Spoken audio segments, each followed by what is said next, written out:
Здравейте! Здравейте и добре дошли за тези от вас, които са видяли заглавието и предполагате, че това видео ще ви бъде гнусно. Моля, не гледайте. Но накратко това ми се случи наскоро, това, което ще разкажа сега. И оттам се сетих за още няколко случая, в които е ставало също нещо. И реших, че искам най-сетне да се стегна и да направя storytime. Защото от много време искам да направя такава поредица, в която разказвам неща, които са ми се случвали. Така че надявам се да ви хареса. Накратко, какво точно всъщност стана? Ето и историята. Аз обожавам мляко с какао. И като цяло всякакви сладки неща, всякакви шоколадови неща, дайте ми ги, ще ги изям всички. Има и други истории освен тази, но тази мисля, че е най-брутална, така да се каже, защото беше най-гадно и гнусно за мен да видя това. Какво всъщност се случи и защо се случи? Виждали сте кухнята ми? Имам видео, в което готвя. Аз готвя рядко, между другото. Можете да го видите обаче, ако пожелаете. Не мога да говоря. Накратко, много от нашите неща седат отворени. Много се дразня. Не знам защо го правят майка ми и сестра ми и не си затварят нещата. Твърдят, че си ги затварят, обаче не е вярно. В нашият блок имахме проблем с хлебарките преди 5-6 години. Това не е мляко с какао. Имахме проблем с хлебарките преди няколко години. Тогава всички платихме, за да може да се напръска абсолютно целият блок отгоре до долу и да може тези хлебарки да се махнат. И всякакви други боболечки също. От тогава ги е нямало, защото те обикновено ходят по тръбите, а всичко беше изпръскано. Но не сме пръскали, както казах, от 5-6 години. Не сме събирали целия блок пари. И съответно един-единствен апартамент, ако напръска, е все тая, защото хлебарките се връщат по тръбите и да. Какво всъщност се случва? Не бях виждала хлебарки от доста време. Нито никакви боболечки, нито паяци, нито нищо, между другото. И един ден решавам да си направя мляко с какао. Отивам си аз в кухнята, съвсем спокойна, без никакви проблеми. Нали, взимам си чашката, взимам си какаото, взимам си малко мед, защото едно какао трябва винаги да има мед. Много е важно какаото да го сложите, поне според мен, преди да се затопли млякото. Защото имам чувство, че ако го сложа в студеното мляко, то вече е вътре и докато се топли ще се разбие, нали така? Слагам сега какаото, слагам млякото, пъхам чашата в микровълновата, пускам я веднага за 30 секунди, да речем, или минута и чакам.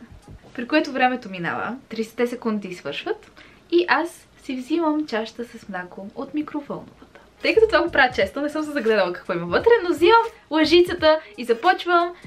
Нали, знаете, когато какаото не иска да се разтопи, трябва да го размажете по стените, нали така? Размазвам го по стените, но то не се размазва. Какаото ми не се размазва по стените. Не знам защо.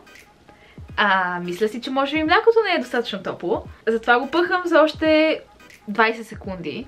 Нали? И вече съм някаква добре. Което иска да се размаже, което не иска, няма. Просто ще си го изпия така, защото е имало случаи, в които какаото просто не се разтваря както трябва и просто го пиеш така.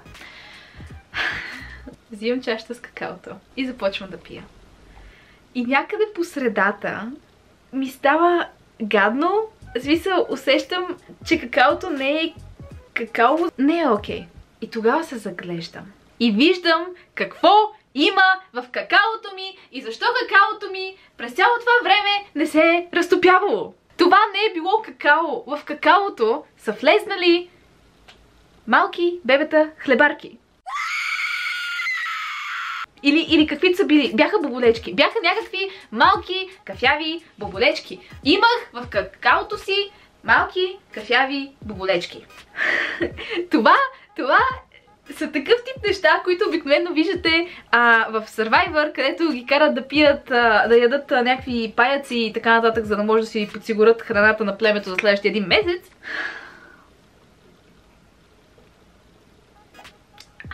Взимам лъжицата, изваждам го отвънка, поглеждам го по-отблизо. Да, боболечка е. Току-що съм пила мляко с какао и боболечки. Не беше много приятна случка. Това беше... Нека да ви кажа сега защо всъщност реших да споделя това нещо с вас. Първо, затваряйте си какаото.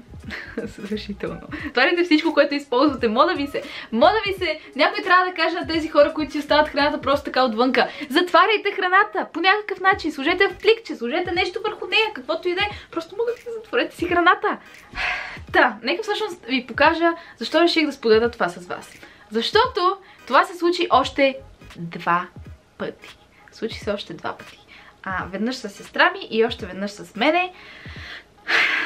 Втория път беше в нутелата на сестра ми, защото сестра ми яде нутела и не си затваря после капачката. Тогава стана с нейната нутела и тя буквално размаза филията и видя как в размазаното има отново някакви кръгчета и ме викна и двете с нея видяхме, че тези кръгчета са всъщност боболечки. Спокойно, скоро ще пръскаме, даже е възможно вече да сме пръскали, но аз да не съм знала, защото не съм била в София. Но това са гнусни неща, които се случват в такива случаи и вие трябва да внимавате. Сега се опитвам да намеря третото нещо, което се случи. Него го имам в Snapchat. И между другото, искате ли втора част на снаповете ми? Ако искате, пишете долу в коментарите. И преди да бързате да пишете, кажете ми дали ви харесва също така и storytime, в смисъл да разказвам истории на камера, примерно интересни неща, които са ми се случвали и така нататък.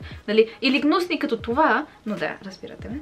Така, това, което ще видите сега е миналата година. Намерихме друго нещо в бисквитите си. Така, искам само да кажа, деца, не яжте бисквити, защото сестра ми намери ето това нещо вътре в бисквитите си, заедно с ето това. Тази марка бисквити обожавам. Не искам да казвам нищо лошо за тях, но тък му отворихме кутията и вътре бяха тези неща.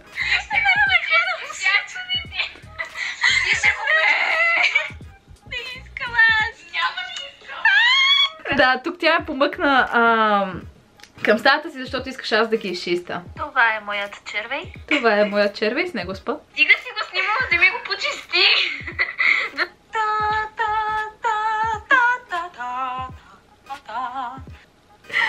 Мисля, че си личи, че съм приемала всичко на шега.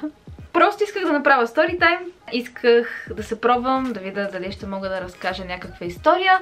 И единствената история, която ми хрумна, беше за това как съм яла хлебарки и червей. Може като наближат баловете да разкажа за бала си. Не, че това ви интересува, ама все пак.